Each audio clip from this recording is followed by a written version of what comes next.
नमस्कार, प्रणाम। आप सभी का एग्ज़ाम टाइम एकेडमी पर बहुत बहुत स्वागत है। एग्ज़ाम टाइम एकेडमी, जैसा कि आप जान रहे हैं, भूगोल और अर्थशास्त्र दो सब्जेक्ट का निचोड़ सीरीज चला रहा है, जो बेहद रूप से आपका फायदा करेगा। टीजीटी, पीजीटी और जो भी एग्ज़ाम से संबंधित भूगोल और इकोनॉमिक्स यानी अर्थशास्त्र से संबंधित प्रश्न आते हैं सभी एग्ज़ाम के लिए। टीजीटी पीजीटी का एग्ज़ाम चूंकि नियर है, निकट है, सभी की दिल की धड़कनें बढ़ी हुई हैं कि क्या होगा और क्या नहीं होगा। तो यदि आप अपनी गलतियों पर सुधार कर लेते हैं, पिछली बार की कमियों को सुधार लेते हैं, तो निश्चित तौर पे आपका एग्ज़ाम इस बार सही होगा और आपका सिलेक्शन भी होगा। बस ज़रूरत है तो पिछली बार क्यों नहीं हुआ है इस बात को जानने की, और वह तभी आप जान पाएंगे जब ज़्यादा से ज़्यादा प्रश्न को हल करेंगे। किताब को पढ़ने का ज़माना चला गया है, समय चला गया है, ज़माना तो नहीं कह सकते, समय चला गया है। आपके पास जितना भी टाइम बचा है, आप ज़्यादा से ज़्यादा प्रश्नों को हल करिए और प्रश्नों के स्वरूप को समझिए कि ये आया कहाँ से है और ये मुझे क्यों नहीं आ रहा है। ठीक है, इसी के लिए देखिए आज महत्वपूर्ण टॉपिक नदी, जलप्रपात, झील एवं अपरदन चक्र, जो ये महत्वपूर्ण टॉपिक है जिससे कई बार प्रश्न बने हैं, महत्वपूर्ण प्रश्न बने हैं। देखिएगा कैसे कैसे प्रश्न पूछे गए हैं और उसमें से कौन से प्रश्न पर आपकी नज़र नहीं गई है उसको एक बार देख लीजिएगा, और ज़्यादातर मैं यहाँ जिक्र कर दूंगा, आपके दिमाग में रहेगा और आप अपने एग्जाम में निश्चित रूप से अच्छा करके आएंगे। देखिए पहला प्रश्न है, मिस्र की नदी, मिस्र की नील नदी विश्व की सबसे क्या है। देखिए प्रश्न टीजीटी 2001 में आया हुआ है। ठीक, अब ये मत देखा करिए कि वही प्रश्न करवाया जा रहा बार बार, नहीं। इस प्रश्न से संबंधित बहुत सारी बातें आपको बता दी जाएंगी, क्योंकि प्रश्न आएगा कहां से भाई, वही सारे प्रश्न जो होते हैं थोड़ा सा चेंज कर करके बार बार आते हैं। ठीक है, इसलिए मैं ये सन भी लगा दिया करता हूं ताकि आपको विश्वास हो जाए कि इतना आसान प्रश्न, जो लोग फ्रेशर हैं, जो लोग कई बार से एग्जाम दे रहे हैं, उनके लिए भी समझने की बात है कि हमको एग्जाम से बाहर कौन करता है, आसान प्रश्न करते हैं। कठिन प्रश्न तो सबके लिए कठिन होते हैं। ठीक है, सबसे नील नदी के बारे में पूछा गया है, तो आप जानते हैं कि नील नदी विश्व की सबसे लंबी नदी है। नील नदी विश्व की सबसे लंबी नदी है भाई, नील नदी विश्व की सबसे लंबी नदी है। ठीक है, समझ में आ रही बात, नील नदी विश्व की सबसे लंबी नदी है। यदि यही चौड़ी की बात करता तो अमेजन हो जाती, अमेजन नदी। नील नदी आपकी कहां है, अफ्रीका महाद्वीप में है, अफ्रीका महाद्वीप में है। कहां से निकलती है ये देखिएगा, विक्टोरिया झील से, विक्टोरिया झील प्लस ताना झील, ताना झील। ठीक है, दो नदियां नीली नील और श्वेत नील। ठीक है, नीली नील और श्वेत नील दोनों निकलकर नील नदी बनती हैं, नील नदी बनती है, और यह भूमध्य सागर में जाकर गिरती है। इसी नदी को कहां, इसी नदी, मिस्र को इसी नदी का वरदान कहते हैं, मिस्र को नील नदी का वरदान कहते हैं। इसी पे आपका कौन सा बांध बंधा है, अस्वान बांध, अस्वान बांध इसी नदी पर है। तो इस तरह से आपके 4 क्वेश्चन बता दिए गए, 5 क्वेश्चन बता दिए गए, ध्यान रखिएगा। ठीक अगर इसकी लंबाई कभी पूछ दे तो 6695 किलोमीटर है। कितनी, 6695 किलोमीटर। मतलब कुछ किताबों में थोड़ा सा कम बेसी दिया रहता है, लेकिन 6695 किलोमीटर इसकी क्या है, लंबाई है। ये तो बात हो गई। देखिए 3 से 4 प्रश्न, कोई भी प्रश्न पूछे अब आप जवाब दे पाएंगे। क्लियर हो गया। आगे कह रहा है कि डेन्यूब यूरोप की सर्वाधिक महत्वपूर्ण नदी है जिसकी लंबाई 2842 किलोमीटर है। यह निम्नलिखित किन देशों से होकर बहती है।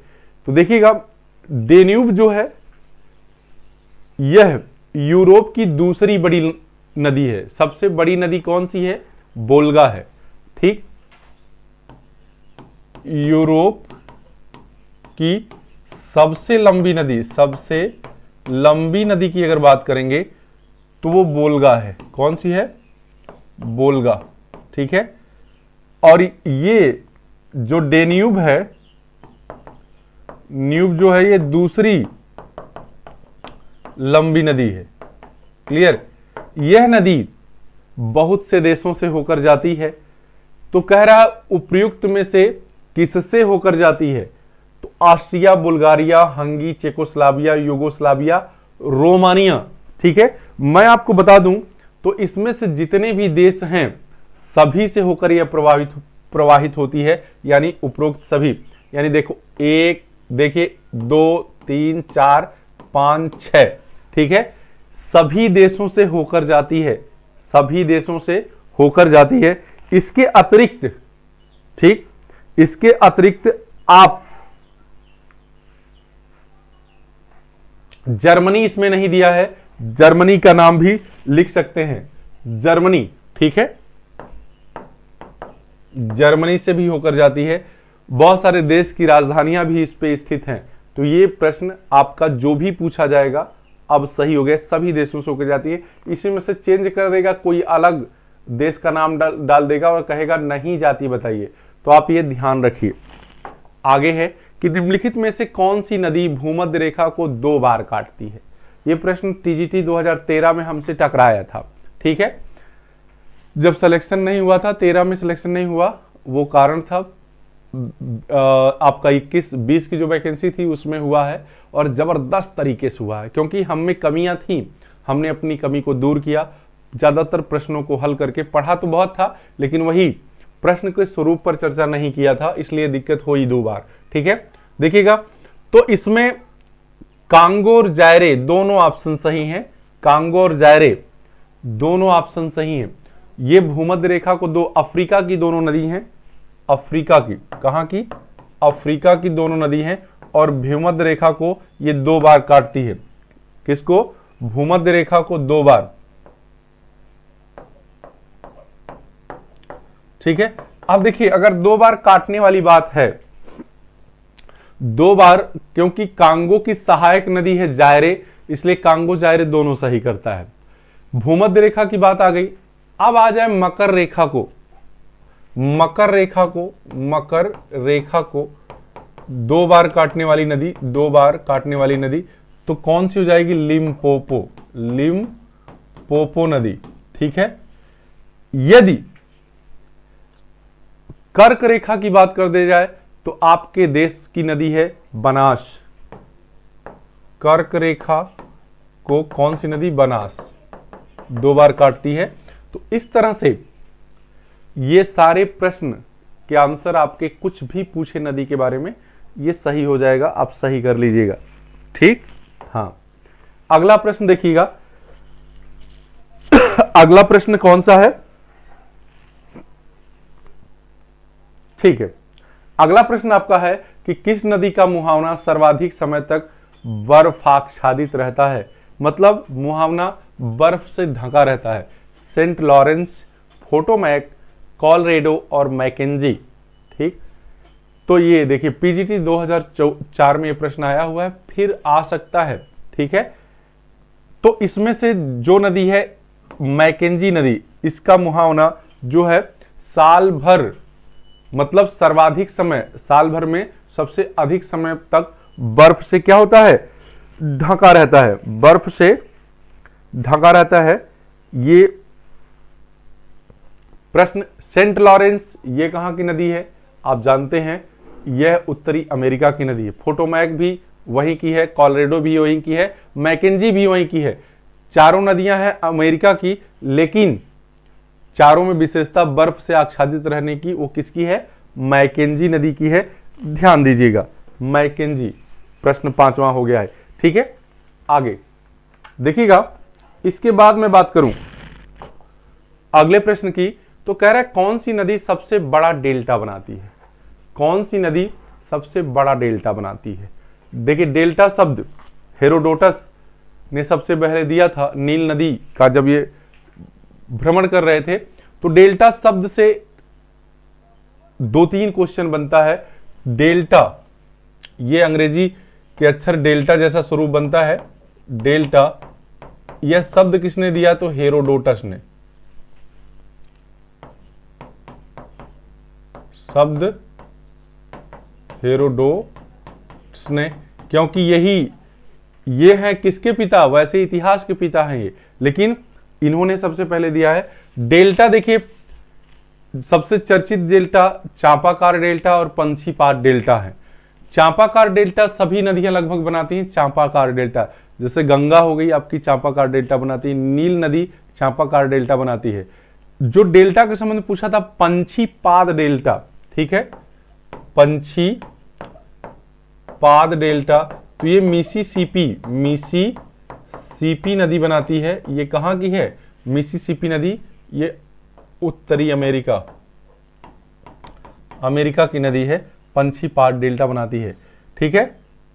चापाकार डेल्टा की बात करें तो गंगा, ठीक है, यमुना, नील, ये सब चापाकार डेल्टा बनाती हैं। देखिए इसमें कह रहा है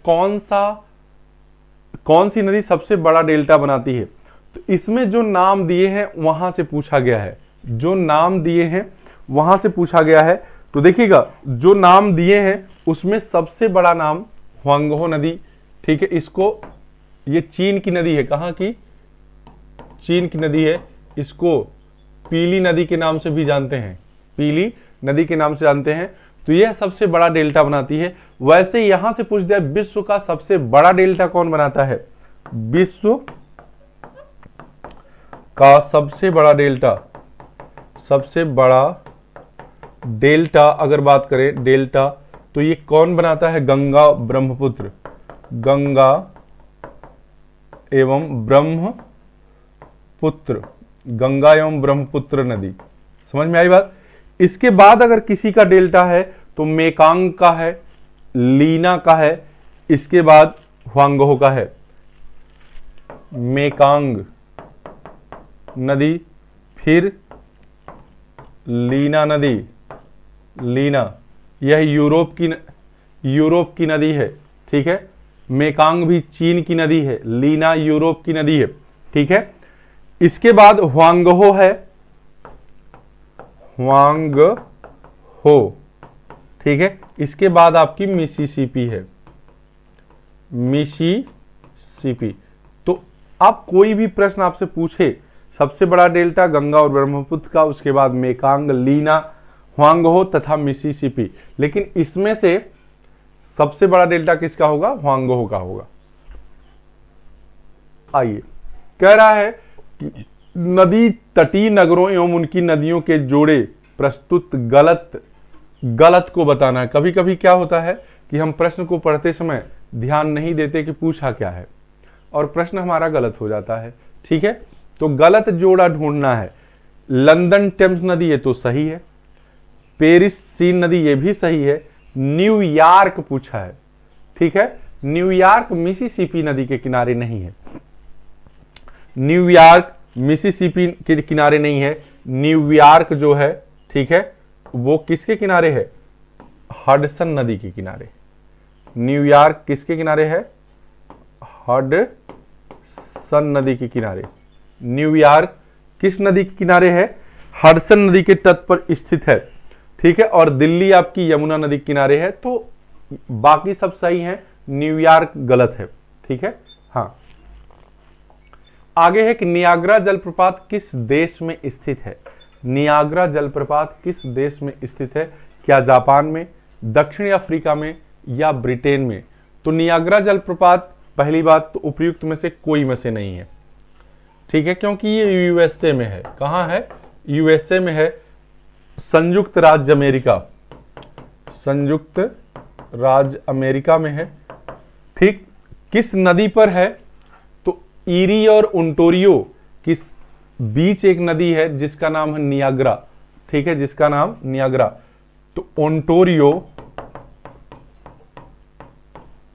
और ईरी नदी की बीच में नदी जोड़ने वाली जिसका नाम नियाग्रा नदी है, नियाग्रा नदी, ठीक है।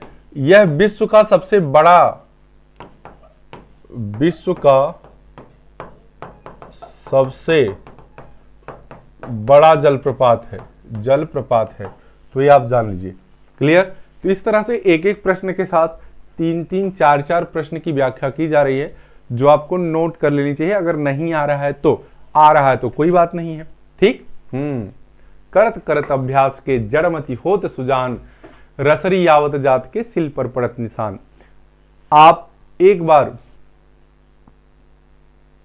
मेहनत कर लीजिए जम के। अब की बार ऐसी मेहनत करिए कि फिर करने की नौबत ना आए, फिर ये कहने के लिए नहीं रह जाए कि नहीं इस बार और अच्छे से पढ़ेंगे। इसी बार जो भी आपके बचे दिन हैं उसमें जबरदस्त लगिए, इतना लग जाइए कि ये ना लगे कि इससे ज्यादा मेहनत और आप कर सकते हैं। जितना भी लगाना हो, ठीक है, मन को जितना भी परिश्रम करना हो कर लीजिए, क्योंकि वैकेंसी बार बार नहीं आती है। आप देखते हैं 5 साल लग जाता है, 4 साल लग जाता है एक एग्जाम को होने में। तो फिर 5 साल 4 साल आपकी बेहतर से बेहतर जिंदगी बर्बाद हो पढ़ाई में। इससे अच्छा है कि इसी वर्ष 100% दे लीजिए। कोलोराडो ग्रैंड कैनियन कहां पर स्थित है? ठीक है, ग्रैंड कैनियन कहां पर स्थित है आप जानते हैं। ग्रैंड कैनियन का मतलब होता है महाखड्ड नदी के द्वारा बहुत सुंदर दृश्य होता है। कोलोराडो नदी यूरोप में है, एशिया में है, दक्षिणी अमेरिका में है या आंग्ल अमेरिका में है? तो मैं आपको बता दूं कि ये यूरोप में नहीं है, एशिया में नहीं है और दक्षिणी अमेरिका में भी नहीं, ये आंग्ल अमेरिका में है। आंग्ल अमेरिका जब कह देता है तो जान लीजिए वो किसकी बात कर रहा है? यूएसए और मैक्सिको दोनों को मिलाकर, ठीक है, आंग्ल अमेरिका कहा जाता है। ठीक, ये इसी में स्थित है, कोलोराडो नदी पर। किस पर? कोलोराडो नदी, क्योंकि इसी की लगभग सीमा पर यह नदी स्थित है। क्लियर। महाखड्ड ग्रैंड कैनियन। हजारों झील की भूमि किस देश को कहते हैं? हजारों झील की भूमि, बहुत बार छोटा सा प्रश्न लगता है लेकिन बहुत बार पूछा गया है। देखिएगा, नॉर्वे को नहीं, नॉर्वे को उगते हुए सूरज का देश कहते हैं, उगते हुए सूर्य का देश। क्लियर। कनाडा को नहीं, फिनलैंड, गुड, किसको कहते हैं? फिनलैंड। इसमें लगभग 1,88,000 छोटी बड़ी झीलें पाई जाती हैं। ठीक है, 1,88,000 छोटी बड़ी झील पाई जाती। किस में?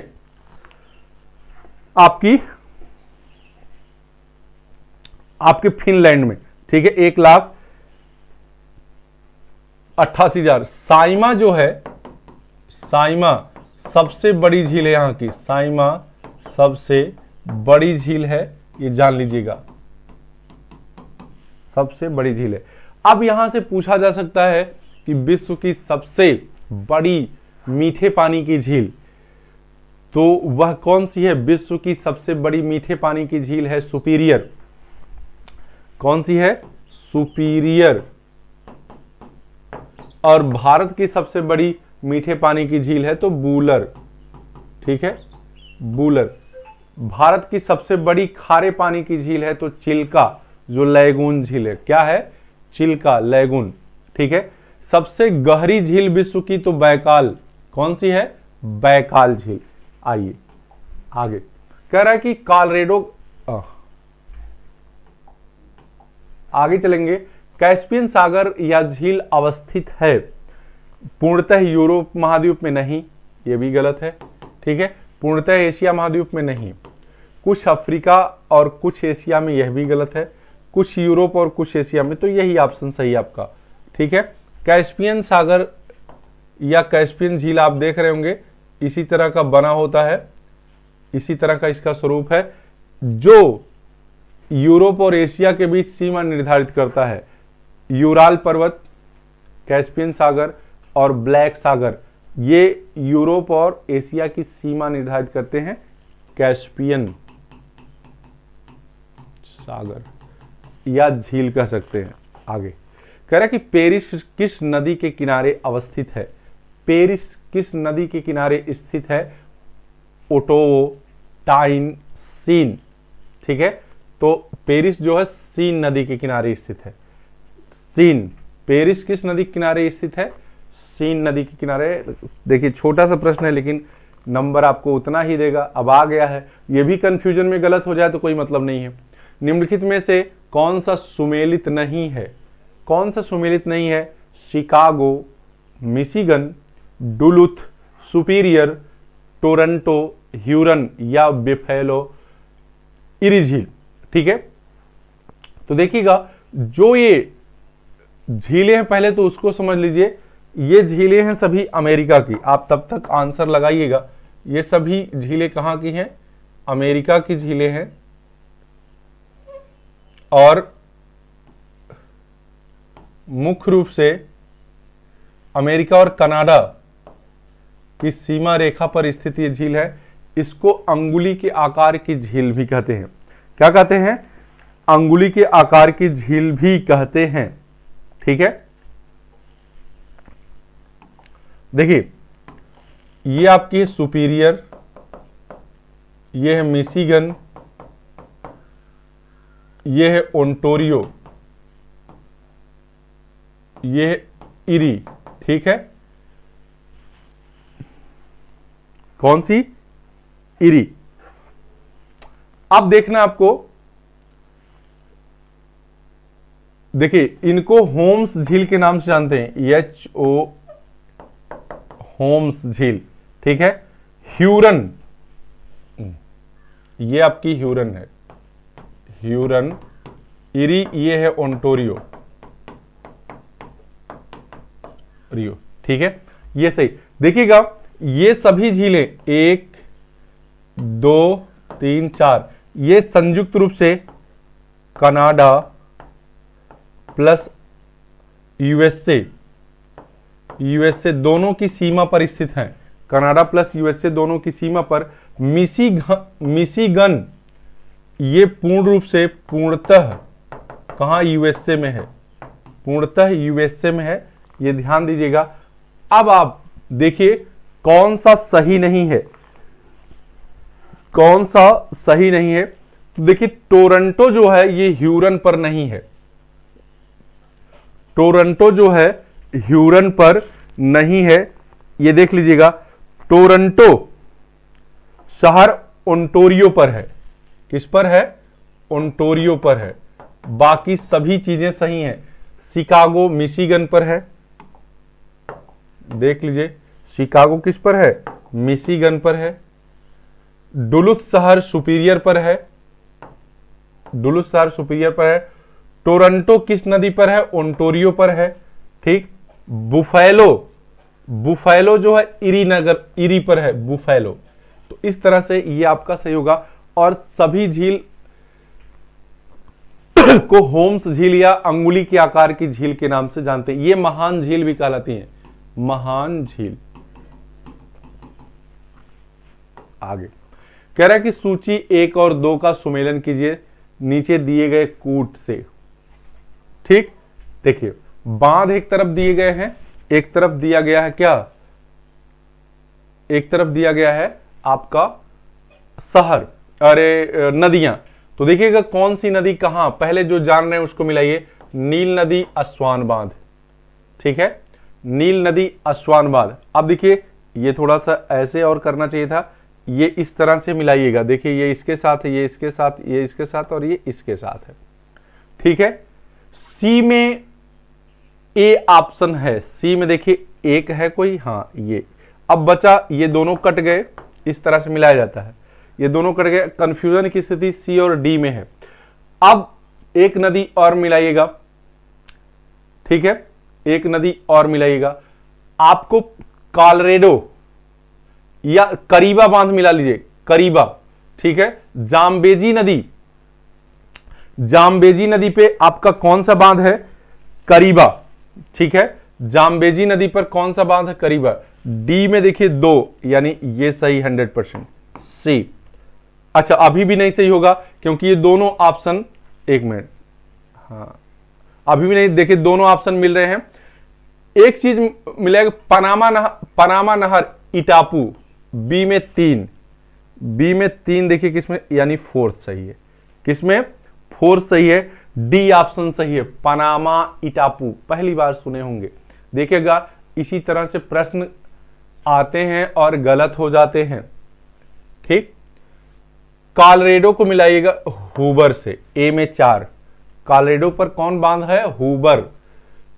एक एक करके भी पूछ सकता है, अलग अलग भी पूछ सकता है। कॉलोराडो, हूबर, पनामा, इटापू, जाम्बेजी, करीबा और नील नदी पर अस्वान बांध स्थित। आगे कह रहा कि शीत प्रदेशों में निम्नांकित में से किस ऋतु अपक्षय का कौन सा प्रकार प्रायः क्रियाशील नहीं होता? यदि शीत ऋतु है, शीत प्रदेश है, तो वहां पर बर्फ जमी होगी। ठीक है, वहां पर बर्फ जमी होगी। भौतिक, रासायनिक, जैविक, ठीक है, इनमें से कौन सा नहीं होगा? तो जहां पर शीत ऋतु होती है, ठीक, जहां पर क्या होता है? शीत ऋतु होती है, वहां पर जीवन पाया नहीं जाता, जीवन पाया नहीं जाता। ठीक, और मैं बता दूं जैविक परिवर्तन तो होगा ही नहीं। फिर भौतिक परिवर्तन, रासायनिक परिवर्तन यह इसलिए भी नहीं होता क्योंकि जहां बर्फ जमी है वहां सारी चीजें क्रियाशील ही नहीं होती। न भौतिक परिवर्तन क्रियाशील होता है, न रासायनिक, क्योंकि जब परिस्थितियां चेंज होती हैं तब ये सब परिवर्तन होते हैं। तो उपर्युक्त सभी, क्या? उपर्युक्त सभी यानी कोई भी परिवर्तन नहीं होता है। ये ध्यान रखिएगा, ये ध्यान रखने वाली बात है। न रासायनिक होगा, न जैविक होगा, न भौतिक होगा। क्लियर? आगे कह रहे कि रासायनिक अपेक्षा की दृष्टि से निम्न में से किस चट्टान का वियोजन अधिक होता है? रासायनिक परिवर्तन की दृष्टि से किस चट्टान का वियोजन अधिक होता है? बेसिक या एसिड? देखिए, रासायनिक अगर परिवर्तन होगा तो एसिड वाले में सबसे अधिक होगा। एसिड वाले में क्या होगा? सबसे अधिक होगा। इस चीज को ध्यान रखिएगा। ठीक, एसिड वाले में सबसे अधिक होगा। ठीक, रासायनिक परिवर्तन। केमिकल रिएक्शन, चूने की चट्टान पर अपक्षय की क्रिया कहलाती है। रासायनिक परिवर्तन, जैविक परिवर्तन, भौतिक परिवर्तन। चूने की चट्टान, चूना क्या है? केमिकल रिएक्शन इसमें सबसे ज्यादा होगा। ठीक, तो सबसे अधिक कौन सा होगा? रासायनिक परिवर्तन होगा। ठीक, चूना, चूने की चट्टान में कौन सा परिवर्तन होगा? रासायनिक। देखिए, इस स्तर पर भी जाकर प्रश्न पूछे गए हैं, इसलिए इसकी भी तैयारी आपको करनी चाहिए। यही जब हम प्रश्न को नहीं हल करते हैं तो हमको पता ही नहीं चलता कैसे प्रश्न आएंगे। कह रहा है किस सेल पर अपदलन अपक्षय विकसित होता है? अपदलन तो सबसे पहले समझना है। अपदलन मतलब ये हवा के कारण जब भूमि की ऊपरी परत उड़ा लिया जाता है तो उसे अपदलन कहते हैं। ठीक है, इसका मेन कारक कौन है? वायु है। वायु के कारण होता है ये, वायु के कारण। ठीक है, धरातल की ऊपरी परत का उड़ना क्या कहलाता है? अपदलन कहलाता है। ठीक है, तो देखिएगा, ये कह रहा किस सेल पर होगा? बलुआ पत्थर, ग्रेनाइट, डोलोमाइट या बेसाल्ट। ठीक है, तो देखिएगा, ये ग्रेनाइट और बेसाल्ट दोनों तरह की चट्टानों पर होता है, दोनों तरह की चट्टानों पर होता है। अब उस समय दोनों दे दिया गया था, तो देखिए सही, ये विवादित क्वेश्चन था, सही ग्रेनाइट को भी किया गया और बेसाल्ट, दोनों तरह की चट्टानों पर यह प्रक्रिया होती है। ठीक है, कौन कौन सी? अपदलन की, अपदलन की। ठीक,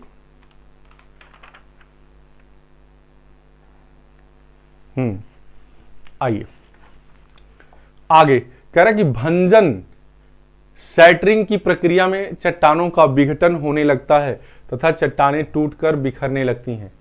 सैटरिंग यानी भंजन की प्रक्रिया में कैसे? छोटे छोटे टुकड़े के रूप में, छोटे छोटे टुकड़े के रूप में। ये होता कैसे सैटरिंग की क्रिया? जैसे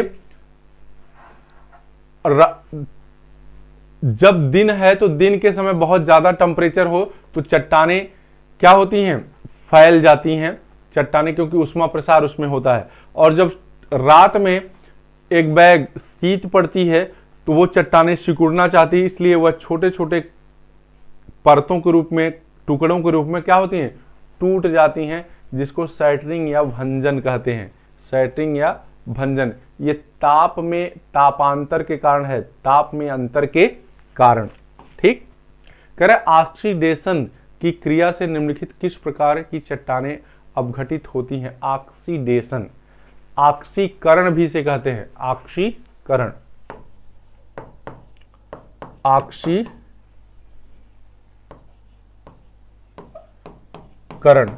इसमें कैसी? तो देखिएगा लौह युक्त चट्टान, ठीक है, जिससे जंग लगता है, जंग लग लग के लोहा मोटा हो जाता है, फूल जाता है, जिससे चट्टानें क्या होती हैं? टूट जाती हैं। ठीक है, आगे कह रहा है पृथ्वी की सतह पर सबसे महत्वपूर्ण अपरदन का कारक है। तो पृथ्वी की सतह पर जो सबसे महत्वपूर्ण अपरदन का कारक है वो बहता हुआ जल या नदी है, प्रवाहित जल या नदी। ठीक है, सबसे डेविस के अपरदन चक्र में नदी को ही सबसे महत्वपूर्ण माना गया है, ये जान लीजिएगा। आगे, स्थल रूप संरचना प्रक्रम एवं अवस्था का परिणाम है, यह कथन किसका है? तो देखिए डेविस की बात मैंने की और डेविस से प्रश्न भी आ गया। डेविस, यह कथन किसका है? डेविस का है। ठीक है, कह रहा कि डेविस के अपरदन चक्र की कितनी अवस्थाएं हैं? तो डेविस के अपरदन चक्र की 3 अवस्थाएं हैं। कितनी?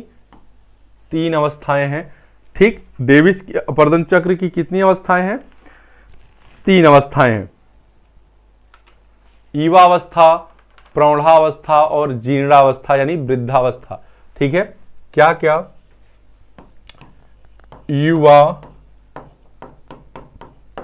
प्रौढ़ा, जीर्णा या वृद्धावस्था। क्लियर?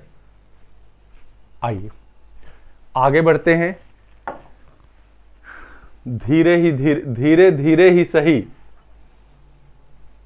एक एक कदम बढ़ता चल साथी, क्योंकि यही एक एक कदम आपको आपकी मंजिल के करीब लाएंगे और एक दिन मंजिल मिल जाएगी। बस थकना नहीं है, हारना नहीं है। अपरदन चक्र की संकल्पना पर सर्वप्रथम प्रकाश डाला था, कौन डाला था? तो डेविस ही थे। कौन थे? डेविस। सर्वप्रथम प्रकाश किसने डाला था? डेविस महोदय ने। आगे है कि निम्न में से किसी अपरदन चक्र संकल्पना में उत्थान एवं अपरदन की प्रक्रियाएं समांतर क्रियाशील रहती हैं। ये प्यंक का कथन है। किसका है? प्यंक का कथन। डेविस हो गए, प्यंक हो गए, ध्यान दीजिएगा, दोनों से संबंधित बहुत बार प्रश्न पूछे गए हैं। फिर कह रहा है प्यंक के अनुसार अपरदन चक्र की अंतिम अवस्था को क्या कहा जाता है? ठीक है, अंतिम अवस्था को क्या कहा जाता है? तो देखिएगा, अंतिम अवस्था को इंड्रम्प कहते हैं। प्यंक क्या कहते हैं? इंड्रम्प। ठीक, उसी तरह से आप अगर पढ़े हैं तो बताइएगा पेनी प्लेन कौन कहता है और पान प्लेन कौन कहता है। ये अलग अलग नाम है। ठीक है, देखते हैं, कमेंट में बताइएगा, देखते हैं कितने लोग बता पाते हैं। हाँ, आपके जिम्मे एक क्वेश्चन। जुते हुए खेतों में मूसलाधार वर्षा द्वारा किए गए अपरदन की क्रिया को कहते हैं। जुते हुए खेत, अगर खेत जुता है तो क्या होगा? जैसे जल बरसेगा तुरंत मिट्टी उसमें घुल जाएगी, तो इसको जलीय क्रिया कहेंगे। क्या कहेंगे? जलीय क्रिया। क्या कहेंगे? जलीय क्रिया, और सारी मिट्टी को लेकर वो बह जाएगा। अगला है कि निम्नलिखित में से कौन सी प्रक्रिया रासायनिक अपक्षय से संबंधित नहीं है? निम्नलिखित में से कौन सी प्रक्रिया रासायनिक अपक्षय से संबंधित नहीं है? कार्बोनेशन, अपदलन, जलयोजन, ऑक्सीकरण। तो देखिएगा अपदलन इसमें नहीं शामिल है, बाकी सभी रासायनिक क्रिया से संबंधित है। अगला है कि भूदृश्य संरचना एवं प्रक्रम एवं अवस्था का परिणाम है। फिर वही कथन है डेविस का। किसका है? डेविस का। यानी रट लीजिए, याद कर लीजिए। ठीक है, कह रहा है कि किसने कहा था कि स्थल रूप संरचना एवं प्रक्रम? फिर वही है WM डेविस। इस तरह से ये पूरा अपरदन चक्र, नदी, जलप्रपात से संबंधित जितने भी क्वेश्चन आएंगे वो सभी आपको बता दिए गए। अगर पूछता है कि भारत का सबसे ऊंचा जलप्रपात कौन सा है, तो वो कुंचिकल है। कौन सा है? कुंचिकल है। अगर ये ऑप्शन में नहीं आता है तो गरसोप्पा या महात्मा गांधी जलप्रपात है। ठीक है, कर्नाटक में बराही नदी पर। तो आपका एक बार और इस टॉपिक से प्रश्न को दोहराइएगा। देखिए कौन सा प्रश्न आपको परेशान कर रहा है, कमेंट करके जाइएगा। जो भी चीजें अच्छी लग रही हैं या जो चीजें नहीं समझ में आ रही हैं, इससे विस्तार से यहां बताना संभव नहीं है। जब टॉपिक पढ़ाया जाएगा तो निश्चित तौर पे आपको बताया जाएगा। जो लोग फ्रेशर हैं, अगर इस तरह की पढ़ाई चाहते हैं कि उनको रटना ना पड़े, समझ में आए, तो निश्चित तौर पे आप दिए गए नंबरों पे कांटेक्ट करिए। चलने वाला है आगामी एग्जाम को देखते हुए एक एक टॉपिक विस्तृत रूप से, जिससे आपकी सभी कंफ्यूजन दूर हो जाएगी। एक भी चीज ऐसी नहीं रहेगी जो ज्योग्राफी और इकोनॉमिक्स में परेशान करे। तो सुनने के लिए धन्यवाद। तैयारी करते रहिए। आपका दिन और आपका इस बार का एग्जाम बहुत अच्छा हो।